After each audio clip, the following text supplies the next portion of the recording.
Bien,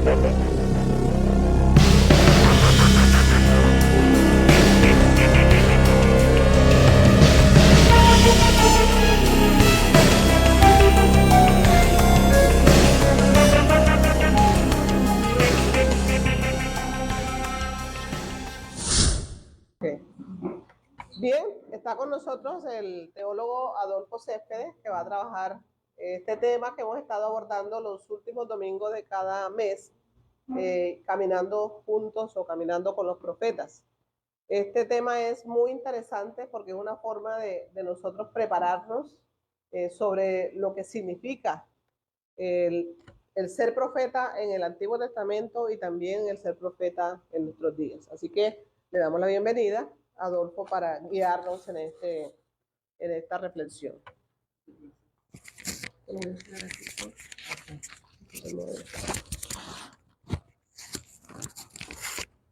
Perfecto.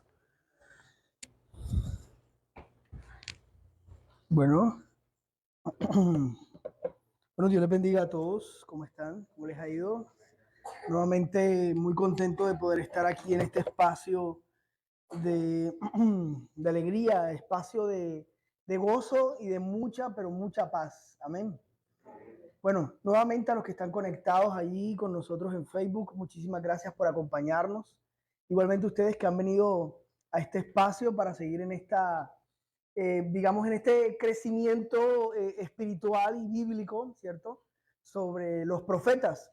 Hemos estado abordando un poco el tema de Isaías. ¿Se acuerdan que hemos trabajado Isaías durante estos, bueno, al principio hicimos como una pequeña introducción sobre qué significaba ser un profeta o qué representaba ser un profeta, y luego estuvimos hablando en primera instancia sobre la labor profética. En la segunda parte hicimos un pequeño recuento de cuál era esa labor profética, y luego abordamos nuestro primer profeta, que es en este caso el profeta histórico, ya el Isaías histórico, el Isaías de Jerusalén en especial.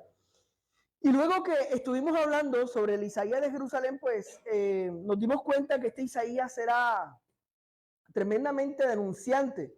Era un profeta que estaba todo el tiempo denunciando el mal que el pueblo estaba haciendo, y que por lo tanto advirtiéndoles de lo que estaba a punto de acontecer, que era el destierro, que Babilonia estaba a punto de tomarlos a la fuerza y llevárselos a su propio territorio. Teniendo en cuenta eso, ¿cierto? Luego pasamos a hablar un poquito acerca de el segundo Isaías, que fue nuestra clase anterior, hace creo que un poco más de un mes.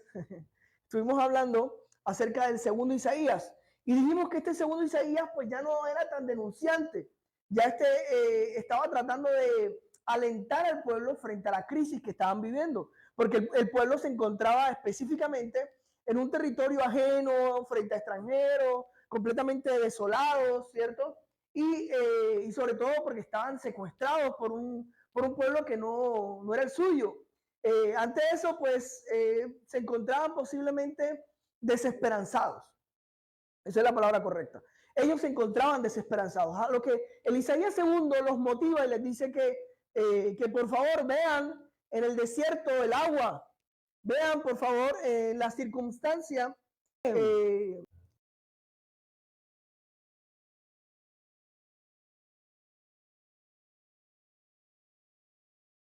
a sus nuevas tierras, o a esas tierras que Dios siempre les había prometido, a esa tierra nueva, a esa nueva Jerusalén. Y él le dijo que esta salida, este regreso, iba a representar en sí un nuevo éxodo. Especialmente eso era el trabajo que iba a realizar.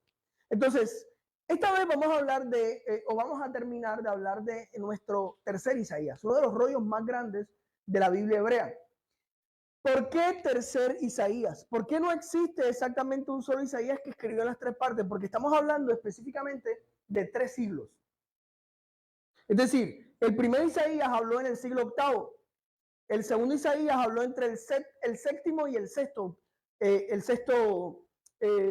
siglo, y el tercer Isaías habló específicamente en el quinto siglo. Es decir, es parte del quinto siglo. El quinto siglo, ¿a qué representa? A la época persa. Es decir, los persas, recuerden que venía un nuevo, ¿cómo se llama? Un nuevo rey persa que se llamaba, bueno, se me olvidó el nombre ahora, pero es este rey que nuevamente, no, parece que no va a surgir. Bueno, presten atención porque si nos distraemos me distraen a mí también y obviamente no vamos a comprender el mensaje del tercer Isaías. Recordemos que el segundo Isaías dijo específicamente que Dios los iba a sacar así como los había sacado de Babilonia, perdón, los había sacado de Egipto. Así mismo los iba a sacar de Babilonia. Y ellos iban a regresar. Y cuando regresaran, iban a hacer lo mismo. Dios los iba a bendecir de la misma manera en como los bendijo en la salida de Egipto. El cuento aquí, ¿cierto? Era que este tercer Isaías nace especialmente en la época persa. En la época en la que se supone que había un rey que había nacido, que sería como una representación para ellos de un nuevo Mesías, de una era mesiánica. Ciro, gracias. Ciro. Y Ciro, ¿cierto? Había representado esa primera salida. Pero esa primera salida no se había dado, digamos, no había salido todo el pueblo, sino que hubo 3 salidas en especial. La primera, especialmente, fue con Nehemías. ¿Ya?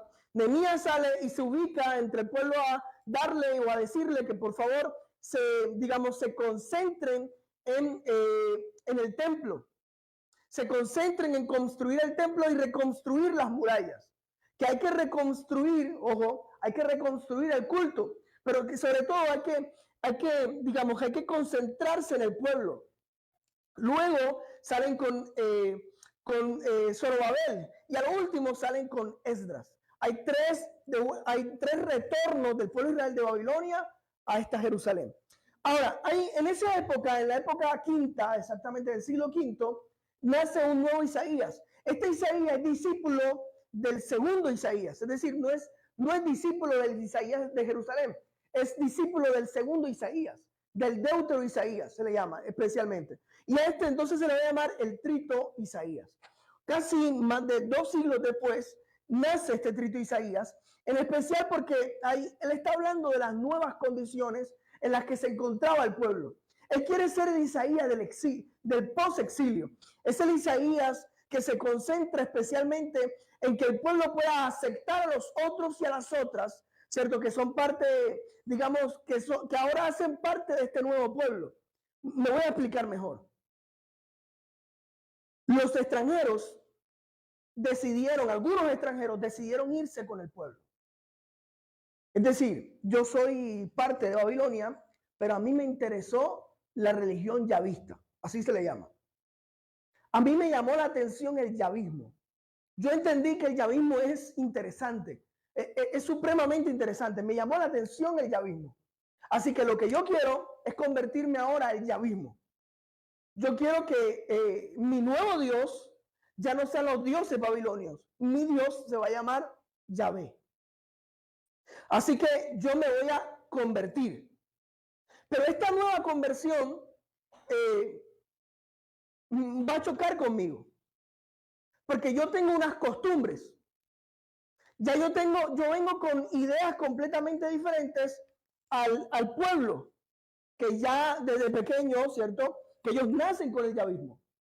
Y nacer con el yavismo implica reconocer el sábado como un momento importante, circuncidarse después de 8 días de nacidos y todos estos elementos que representaban ser parte del yavismo. Pero yo soy extranjero y decidí irme en el retorno. Y ahora que llego, me encuentro con un pueblo que me excluye.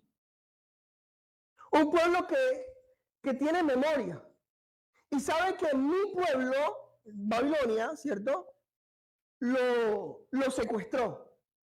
Pero yo no lo secuestré. Yo no les hice daño, pero mi pueblo sí. Esto lleva a que este pueblo que ahora yo quiero reconocer como mi pueblo, me rechace. Y aquí es donde entra el Trito Isaías. A decirle o enseñarle al pueblo que ese yavismo sea universalizado. Es decir, que ese yavismo, que esa idea acerca de Yahvé ya no es única, ya no es mía, no me pertenece a mí, sino que le pertenece a todo el pueblo. Así que yo tengo que aprender a poder, a dejar que todo el pueblo, que todo aquel que quiera ser parte de esta fe, entre, haga parte de. Entonces hay un conflicto, porque el conflicto es primero con memoria histórica. Este pueblo del que él viene me hizo daño. Y segundo, este que viene no es puro, porque nosotros nos circuncidábamos. Él debe circuncidarse. Él debe seguir las costumbres que nosotros seguimos. En otras palabras, él debe convertirse completamente al yavismo.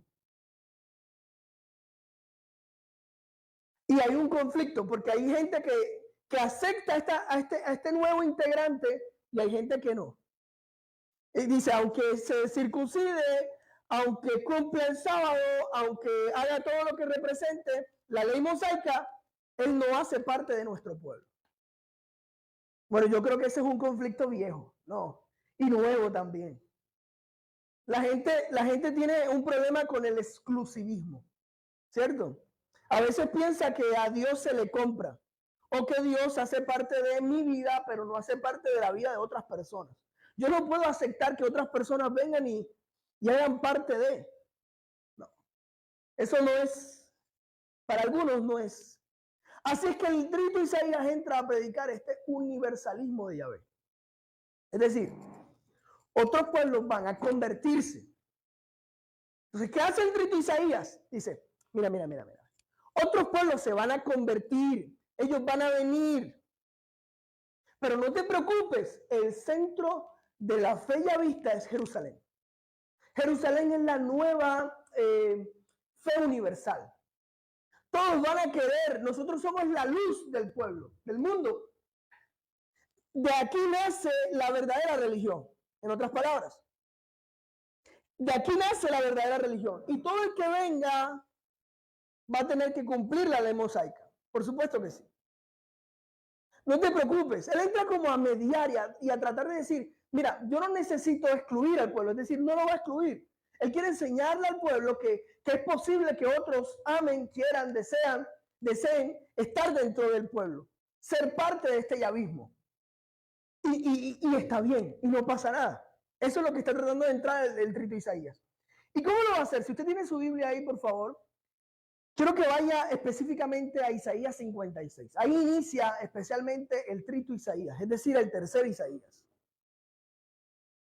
El tercer Isaías. Y este tercer Isaías comienza a hablar de esa tolerancia que se debe tener hacia los extranjeros y comienza a mediar frente a ciertas acusaciones varias que se van dando durante el texto. Me queda muy difícil poder, digamos, centrarnos a poder hablar de todo el capítulo o hablar específicamente del capítulo 56 y 57 donde se habla acerca de esta tolerancia que se debe tener hacia los extranjeros. Pero yo voy a darte ciertas ideas para que una vez tú comiences a leer, te ubiques específicamente en la época en la que se escribe este texto. Este texto se escribe en la época quinta, en el siglo V, en plena época persa. ¿Ya? Recuerden que hay tres Isaías porque el primer Isaías está siendo dominado, digamos, por pueblos extranjeros. El primer Isaías está denunciando que Babilonia está a punto de tomarlos. El segundo Isaías ya están tomados, están en pleno exilio. Y el tercer Isaías ya son libres, pero ahora son adoctrinados, ahora son dominados, ahora son avasallados por la época persa, es decir, por los persas específicamente. Y viene una época en la que hay una lucha entre quienes realmente quieren que, digamos, que se acepte a otros extranjeros y quienes realmente no quieren. ¿Ya? El pueblo, les voy a dar un spoiler, el pueblo al final termina diciendo, nada, no queremos a nadie aquí dentro, somos un pueblo único, somos especiales y a partir de hoy no somos yavistas, sino somos judíos. ¿Ya? Y inicia la religión judía, ¿ya? El judaísmo como tal. Y viene a partir de Esdras, obviamente. Digamos, toda esa idea que de donde viene la escritura, de donde viene la Biblia especialmente, la Biblia es escrita, digamos, por un ala que triunfa, ¿ya?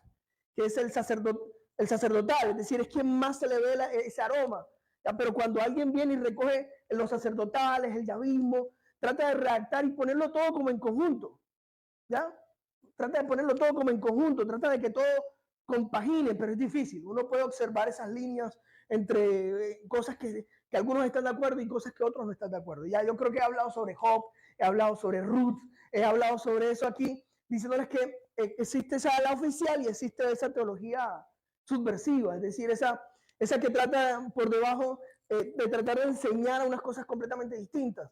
Entonces, este trito de Isaías tiene una obsesión, por supuesto, y tiene la obsesión marcada del segundo Isaías, especialmente que es esa actitud interna, ¿cierto? Esa insistencia por esa actitud interna capaz de darle vida a la religión externa.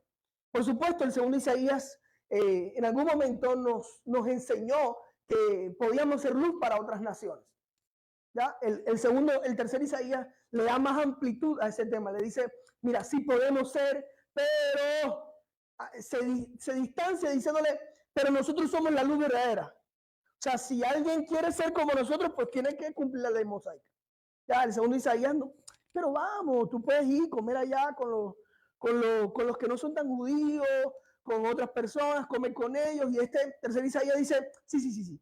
O sea, somos luz, pero somos la única luz. No hay otra luz como nosotros. Si alguien quiere, tiene que convertirse totalmente al yavismo. Tiene que seguir la ley. Entonces, aquí vamos a ver un conflicto tremendo entre el pueblo. El pueblo, realmente algunos se van a dividir y van a rechazar a otros. ¿Ya? Porque no son como nosotros, porque no piensan como nosotros. Y ese va a ser el problema realmente de esta época. Yo creo que es, digamos que este escrito Isaías va a tener esa obsesión, ¿cierto?, por parecerse al Deutero Isaías y también por Ezequiel. Por ejemplo, ¿por qué? Porque va a hacer un fuerte énfasis al culto. El culto y el templo son importantes. Y la ley mosaica también, sí, que ellos vengan, pero nosotros somos lo más importante. Y ellos, si quieren venir, pues tienen que ser como nosotros. Tienen que ajustarse a nuestras reglas. Tienen que aprender a cumplir la ley mosaica como nosotros la cumplimos. Bien, esto es algo técnico y puede ser muy aburrido. Pero les voy a decir una cosa que yo saco de aquí. Y es que la iglesia, yo creo que ha vivido ciertas épocas en las que son más inclusivas que otras. En las que rechazan más que otras épocas. Hay unas épocas donde son más inclusivos, hay épocas donde son de verdad más exclusivos. Y creo que lo mismo sucede en la Biblia. Y lo mismo sucede sobre todo en el ámbito profético. Hay profetas que de verdad van a ser una gran influencia al pueblo, como hay otros, pues yo les digo, que van a ser de verdad tremendamente difíciles. Y el trito Isaías, aunque es discípulo del segundo Isaías, que es mucho más abierto al pueblo donde está viviendo, mira, vivimos en un pueblo extranjero, trata de acomodarte a lo que están viviendo. Pero este trito Isaías ya está en su tierra y dice, nosotros somos los únicos, así que si ellos quieren venir, pues que bueno, que se ajusten a nuestras reglas. Así que va a ser un poquito más exclusivista. Y esto es lo que sucede, la iglesia hace lo mismo. Cada uno de nosotros hacemos a veces lo mismo. ¿No? Tenemos épocas o tenemos personas dentro de la iglesia que a veces son muy inclusivas o que posiblemente aceptan a otras personas sin ningún tipo de problema. Pero hay otras personas que a veces, no, mira, te voy a decir una cosa, nosotros podemos parecernos a ellos, pero no somos como ellos, somos mejores que ellos. Y eso es un grave problema para la iglesia, para ser sincero. Porque si nos vamos, por ejemplo, a Pablo, si nos vamos al mismo Jesús, vamos a observar a un Jesús abierto a estas posibilidades, es decir, mira, no necesitamos tratar de que ellos se conviertan a nosotros. Pablo sobre todo. Yo, por lo menos, y voy a decirlo aquí, veo a Jesús bastante judío, ¿ya? Bastante judío. Cuando se le acercan algunos extranjeros, Jesús los mira con recelo. A la única extranjera que yo veo que Jesús realmente es abierta y bueno, es difícil poder leer ese texto, es la samaritana. ¿Y por qué es difícil leer ese texto? Especialmente porque es escrito en Juan. ¿Y qué pasa? Que se ha escrito en Juan. Juan no escribe de forma histórica. No hay nada que podamos comprobar de Juan históricamente. De hecho, Juan es una gran, discúlpenme la expresión, es una gran bola literaria de simbolismos. De hecho, la mujer samaritana no tiene ningún nombre. Es la mujer samaritana, ¿cierto? Y claro que el texto nace a partir de una inquietud. Jesús ha divagado entre Galilea y Judea, predicando. Pero ¿cuándo Samaria? Y los samaritanos dicen, porque en el siglo I, más o menos ahí a finales del siglo I, habían unos cristianos samaritanos que se preguntaban, bueno, ¿y en qué momento Jesús vino y habló con nosotros? ¿En qué momento se ve que Jesús viene y se acerca a nosotros? Porque esto se estaba universalizando, que va a ser el problema del Trito Isaías. La universalización de la religión, la universalización del evangelio, la universalización de este mensaje. ¿Cuándo es que vamos a expandir? ¿Cuándo es que vamos a abrirlo a otros? Listo, el evangelio llegó a nosotros los samaritanos, pero ¿cuándo fue que Jesús habló con nosotros? Entonces el escritor juanino se preocupa por esto y realmente lleva esto a la escritura. Y dice, mira, Jesús un día iba caminando y llegó a un pozo y dijo, tengo sed. ¿Ah? Y de repente una mujer como escondida va con un cántaro y llega ahí como escondida como a recogerlo y ve a un hombre judío. Y Jesús está ahí como, ¿qué tal? Algo impensable. Realmente impensable. En ese tiempo, por supuesto.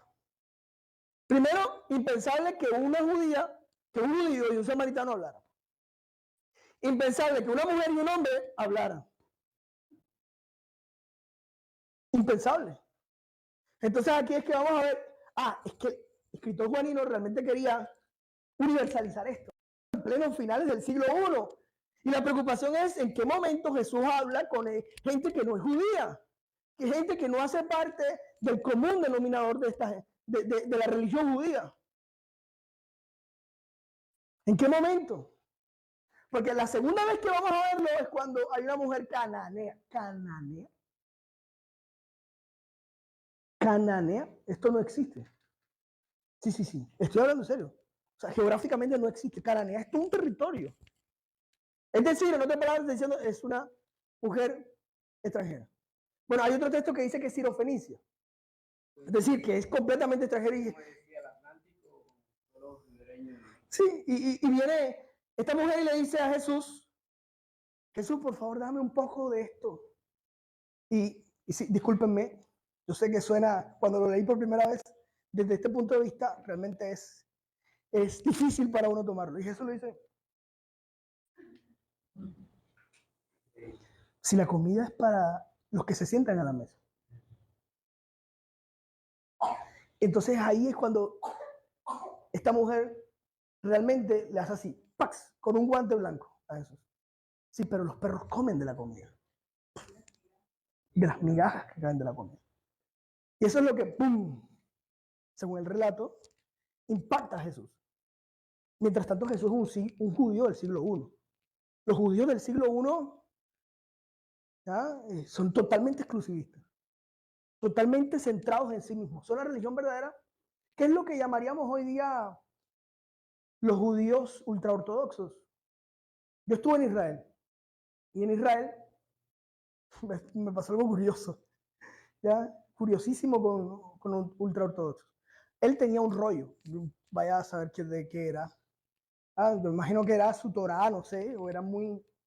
Y vamos el grupo de estudio, de los que estábamos estudiando en Jerusalén, íbamos caminando para entrar a la... ¿Cómo se llama esta pared? Se me olvidó el nombre.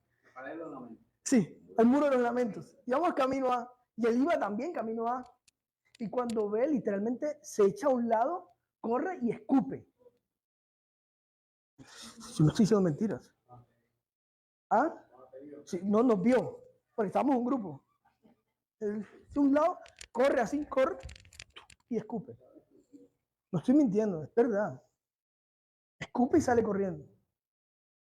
Bueno, está con un grupo de españoles, ellos hablan bastante. Entonces estaban todos, uy, ¿y esto yo? Hicieron toda una algarabía por el tema. Pero es impresionante. O sea, es impresionante. Uno va a entrar al muro de los lamentos y técnicamente las mujeres por este lado, los hombres por aquí tienen más privilegios, más anchos, más amplios. Las mujeres es una cosita así como esto aquí. ¿Ah? Es impresionante la exclusión y la exclusividad. Pero están cumpliendo las reglas culturales de ellos. Así es. No la han cambiado. Técnicamente algunos no. ¿No? Y esto sucede en la iglesia. Sigue sucediendo hoy día. La gente todavía sigue peleando sobre si estos deberían o no deberían entrar, si estos son o no son, si estos hacen parte o no hacen parte de él. ¿Ya? Y la Biblia hace fuerte énfasis en eso. La misma pelea y la misma discusión estuvo en Gálatas entre Pablo y Pedro. Pablo dice, yo soy apóstol de los que ustedes excluyen. Y los judíos que decían, bueno, que si ellos quieren ser parte, que se circunciden. La misma discusión vamos a tener aquí en el Trito Isaías. El problema de la exclusión, el problema de la exclusividad. El universalismo, el Trito Isaías lo reduce y dice, mira, las naciones se ven afectadas por el yavismo, pero tienen que concentrarse en Jerusalén. Ante todo, para servir al pueblo y enriquecer el santuario. Jerusalén es la luz y el centro para todos los pueblos. Lo puedes leer en 62.4, por favor. 62.4. Olvidé ponerlos. Bueno, 62.4. Creo que está ahí. Leemos 62.4. Veamos eso. Isaías 62.4. Mira, las tinieblas unen la tierra, y una densa oscuridad se cierne sobre los pueblos. Pero la aurora del Señor brillará sobre ti. Sobre ti se manifestará su gloria. Las naciones serán guiadas por tu luz, y los reyes por tu amanecer esplendoroso. Alza los ojos, mira a tu alrededor. Todos se reúnen y acuden a ti. Tus hijos llegan desde lejos. A tus hijas las traen en brazos. Mira, el Trito Isaías inicia desde el 56. Estamos en el 60. Y obviamente él comienza a dar esperanza al pueblo. Él trata de alentar al pueblo. Pero ya su, digamos, su teología no está centrada especialmente en dar esperanza, sino en hablarle a los que ya están, a los que se han posesionado en las casas, en los lugares, los que están reconstruyendo el templo. Y él quiere exactamente decirle, mira, todo el mundo está lleno de tinieblas, pero aquí hay una luz. ¿Ya? Esto es la luz del mundo. Si alguien quiere ser parte de él, tiene que venir aquí, ¿cierto? Y realmente centrarse en estar aquí, en ser parte de nuestra cultura, de nuestros rituales, de nuestras costumbres. Porque nosotros, el templo y el santuario y el sacerdocio van a ser sumamente importantes para este Trito Isaías. Yo no sé si es un sacerdotal también, es decir, si es sacerdote, pero se centra en esto. Y él realmente ve la ciudad como un lugar santo. ¿Ya? Entonces, renovar la ciudad es realmente el centro de la unión de todo el pueblo. Él lo ve como eso. Y ve el futuro. Por supuesto, estamos ante el Trito Isaías, el cual es bastante escatológico. Recuerden que la palabra escatología viene de eschatos, que significa final de los tiempos. ¿Ya? Y hay un capítulo especial en el capítulo 65 donde se va a hablar acerca de la nueva Jerusalén. ¿Ya? Y luego va a hablar de un templo en el 66. Es decir, hace una crítica al templo. Sí, va a criticar el templo, pero luego va a hablar de esa nueva Jerusalén. Lo que vamos a ver ahora es una nueva Jerusalén. Y esta nueva Jerusalén tiene unas características esenciales. Repito, me gustaría centrarme porque es bastante amplio, pero trato de darles algunas ideas sobre este templo. A él le preocupan varias cosas. Exigencia a la nueva comunidad. Le exige conversión y justicia a la nueva comunidad. Hay una Jerusalén que es gloriosa, y esta Jerusalén porque se destruyó una y esta nace nueva, va a ser completamente distinta y va a ser más gloriosa que la anterior. El Señor es redentor. Quien nos ha liberado no es Persia. Quien nos liberó es el Señor, ¿ya? Que usó a Persia, por supuesto. pero es el Señor. Es lo que está diciendo, es su mensaje específicamente. Y, por supuesto, los que vienen de afuera son impíos. No dejan de serlo, a menos que, ¿ya? A menos que sean como nosotros, se circunciden, hagan nuestras costumbres. Esto es lo que le preocupa realmente al trito Isaías. Y, por supuesto, el trito Isaías habla acerca del ayuno, de la liturgia profética en el 58 y 59, da unas palabras de salvación para Jerusalén, del 60 al 62, estoy hablando de capítulos, hace una lamentación pública por lo ocurrido y da esperanza al pueblo del 63 al 64, y en el 65 habla que esta Jerusalén va a ser más gloriosa y por supuesto va a ser la nueva Jerusalén. Y por supuesto al final hace la crítica contra el templo. En conclusión, Jerusalén va a ser el centro de todo el mundo, va a ser luz para las naciones. Pero todo el mundo tiene que convertirse a lo que nosotros somos. Nosotros no nos vamos a convertir, no vamos a suavizar nuestras prácticas. En otras palabras, es lo que dice el trito Isaías. Me gusta el segundo Isaías. Pero el tercero, ese tercero, no sé, parece que Toma es discípulo del segundo, pero parece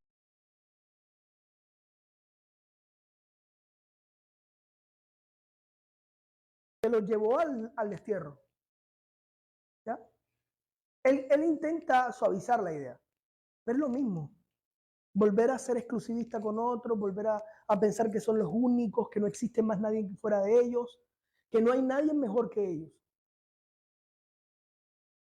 Y esta puede ser una idea peligrosa, porque él insiste en que violar la ley de Moisés fue la causa que los llevó al destierro. O sea, no practicar el sábado, olvidar ir al templo, dar las ofrendas al santuario, todas las ideas para él fueron causa. Se olvida que hay un prójimo, que fue lo que el primer Isaías especialmente habló. ¿Saben qué pasa? Es que ustedes fueron al destierro porque se olvidaron del más necesitado. Esa fue la idea del primer Isaías. Este Isaías quiere centrar, es cúltico, es templocéntrico. ¿Ya? Aquí lo importante es el templo, el santuario y lo que tú hagas con la ley de Moisés. Entonces eso me dice que hay profetas que pueden concentrarse en la ayuda hacia el otro y otra, y hay otros que no. ¿Ya? Hay otros que van a desviar al pueblo tal vez de su idea originaria, del primer Isaías, del Isaías de Jerusalén, del Isaías histórico. Al final dice que no cumplir la ley puede producir la ira de Yahvé. Es decir, si no cumplen la ley, vamos a volver a lo mismo. O sea, otra vez nos van a desterrar. Obviamente esta puede ser una predicación del miedo. No, ¿cómo así? ¿Cómo así? No, vamos todo el mundo a cumplir la ley. ¿Ya? Porque recuerden que la idea de salvación en el profeta no es una salvación individual. Allá tú, ¿ya? Allá tú si cumples la ley o no. Allá tú si cumples la ley o no. No. Ven acá. Ven a cumplir la ley porque a mí no me van a desterrar por ti. Es decir, la salvación y el castigo es comunitario. ¿Ya? Comunitario. Si a ti te destierran, a mí también. Si a ti te va mal, a mí también me va mal. Pero si tú eres salvo, yo también voy a ser salvo. Así que mejor unámonos, cumplamos la ley para que no nos vuelvan a desterrar. Correcto, muy bien. Esta es la idea del tercer Isaías. Corto, sustancioso. En nuestra próxima clase vamos a hablar de Jeremías. Y aquí me gusta mucho porque no hay Jeremías 1, 2 o 3, es uno solo. ¿Ya? Y vamos a hablar de este personaje que realmente es muy, muy importante para la historia del Israel bíblico. ¿Ya? Yo creo que vamos a comprender muchísimo de lo que pasó antes y lo que estuvo pasando durante el destierro. ¿Ya? Ese Jeremías de verdad va a ser muy, muy interesante. Bueno, muchísimas gracias por estar aquí conmigo, por hacerme la invitación y por aprender mucho más de los profetas. Oramos. Acompáñenme en oración. Muy bien. Dios de la vida, te doy gracias en esta mañana por tu amor, misericordia y bondad. Gracias por enseñarme día a día acerca de tu pueblo, Señor, de tu justicia, de tu amor y de tu misericordia. Te pido que lo que hemos aprendido hoy sobre este tercer Isaías, lo que pudimos observar en la historia de tu pueblo, Señor, lo que logramos observar en la Biblia a partir de esa conexión que Jesús tuvo con los extranjeros, que Pablo enseñó hacia los que llamaban gentiles. Yo te pido, Señor, que nos enseñes esa apertura. Que aprendamos del trito Isaías lo que debamos aprender y que rechacemos de él lo que posiblemente no logró a visualizar en su momento histórico. Te pido, Señor, que nos enseñes a ver en el otro y a la otra como iguales a mí. En el nombre de tu Hijo amado, gracias Dios. Amén y amén. Muchísimas gracias.